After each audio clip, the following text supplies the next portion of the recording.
Naniniwala tayo doon sa kasabihan na habang may buhay, may Asa. habang may buhay, may Asa. habang may buhay, may Pag-asa. pagsubok. Dahil tayo katiwala ng Diyos, binibigyan din niya tayo ng iba't ibang klase ng pagsubok. Kaya po doon sa pagsubok na yon, saka pa lang natin mauunawaan na talagang ang ating buhay ay mayroong, habang may buhay mayroong, Pagsubok. habang may buhay may Pagsubok. bangon. Huwag niyong hayaan na kapag meron kayong pinagdaraan ng pagsubok, ay hindi kayo babangon.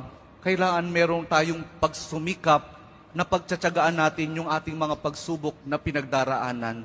At kapag merong pagsubok at merong pagbangon, saka pa lang natin mauunawaan na talagang ang ating buhay, na habang may buhay, may Pagbangon.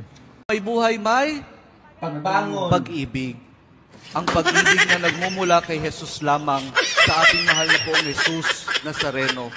Dahil doon, kapag naunawaan natin itong mga bagay na ito, na habang may buhay, may pagsubok, may pagbangon at may pag-ibig na nagmumula lamang kay Jesus, saka pa lang natin mauunawaan at matatanggap na talagang habang may buhay, may